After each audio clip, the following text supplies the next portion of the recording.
The Fox 61 News at 6 starts now. Violent crime in New Haven dropped by nearly 40% last year. It's a sign, city leaders say, that shows progress even as the police department faces internal challenges. Good evening and thanks for joining us for the Fox 61 News at 6. I'm Brent Harden. Today, Mayor Justin Elicker and the New Haven Police Department laid out their numbers and their plan to keep that trend moving in the right direction. Fox 61's Alicia Hercules breaks down what's driving the decline and where the city says more work is needed. New Haven police say violent crime is down in the city, but more work still needs to be done. I'm Alicia Hercules. Coming up, I'll share how the police department hopes to lower crime rates this year.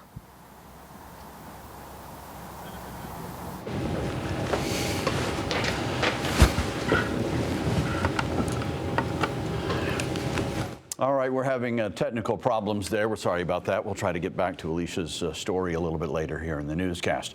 In the meantime, multiple fire departments swarmed a quiet street in Meriden today, tackling a 2-alarm fire that consumed 2 buildings.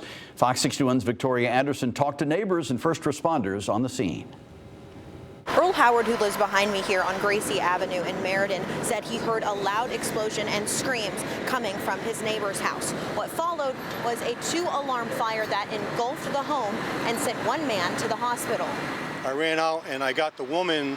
She was standing pretty close to the house, so I got her back.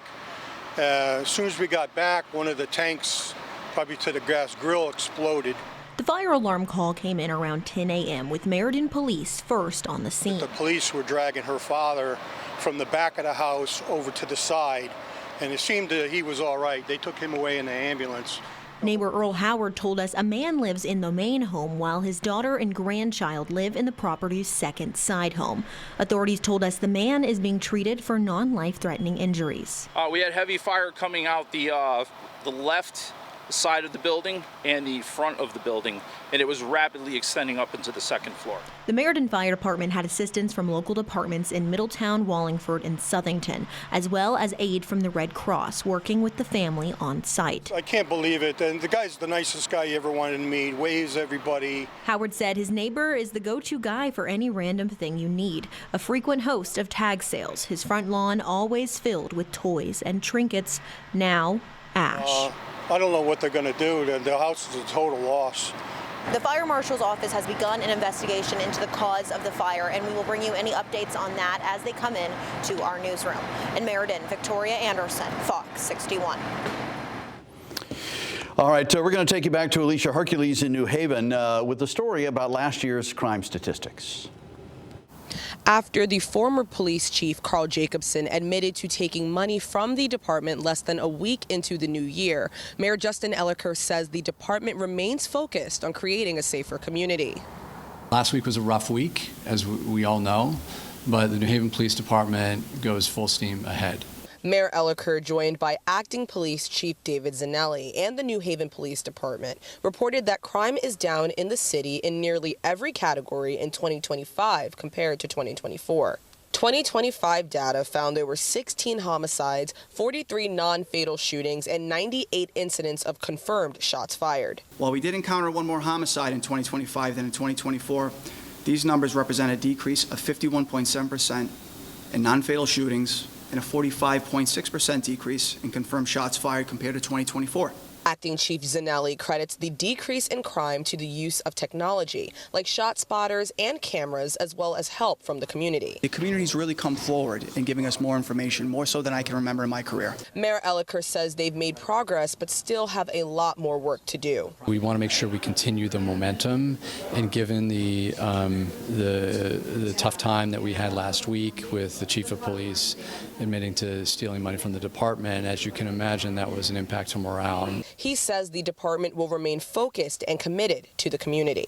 What's important is that we, in this building, continue to work really, really hard to make progress on the work that we did last year. Some homicides in the city during 2025 involved juvenile violence. The mayor hopes to continue supporting local organizations and nonprofits to steer youth away from crime. We're pushing the state to provide more funding to New Haven Public Schools so that we can provide more resources within our school, more guidance counselors, social workers to help our kids keep on track, and also add after-school programs because a lot of our kids need that kind of support.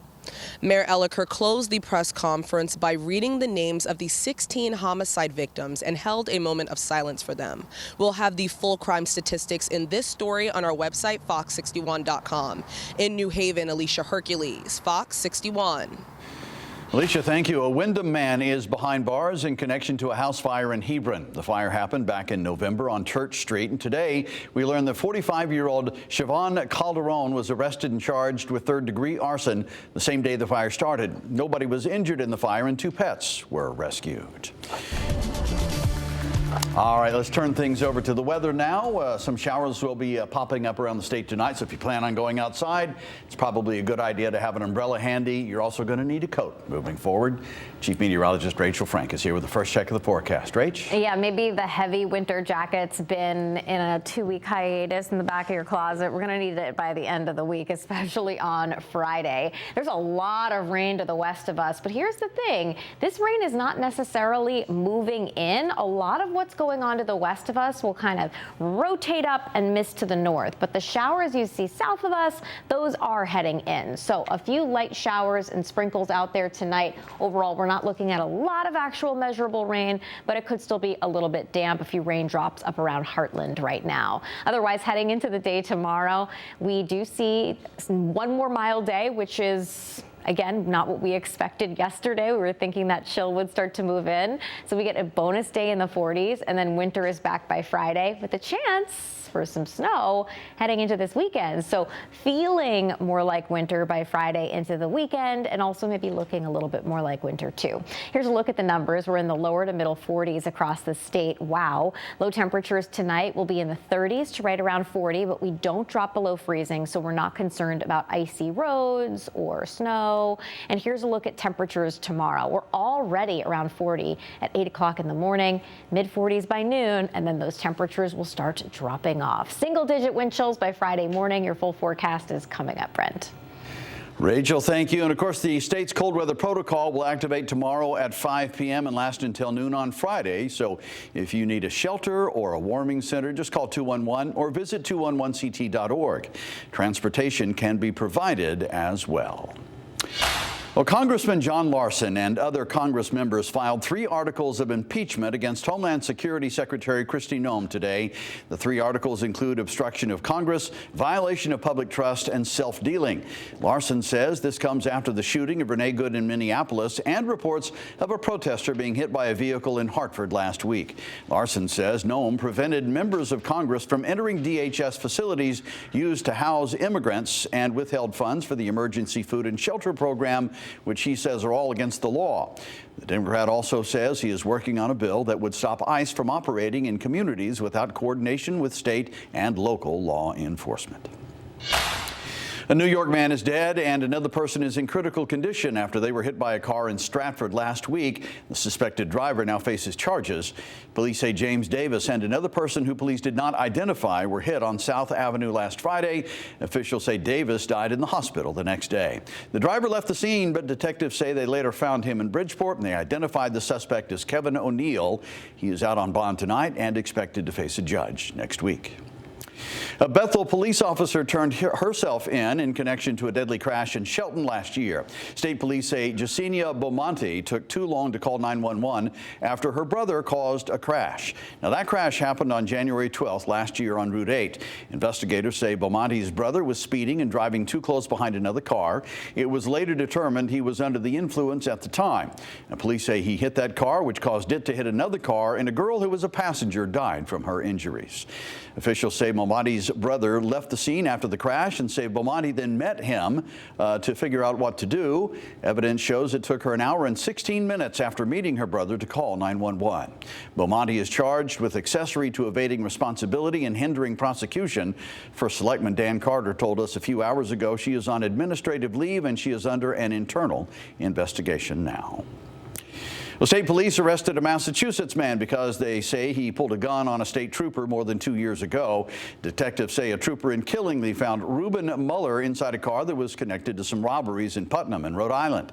Police say Muller ran away in a parking lot and tried to pull a gun on the trooper after falling. The trooper shot Muller once in the chest, but he survived.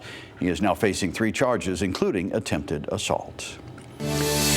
Well, the city of Waterbury says Thomaston Avenue will be paved tomorrow, inching closer to the end of the water main break repairs that have taken more than a month. Officials say they expect the paving work to be done by tomorrow, but the concrete needs to harden and then tested for safety. And we'll let you know when the road is back open. The city says it is actively working towards strengthening and modernizing its water infrastructure.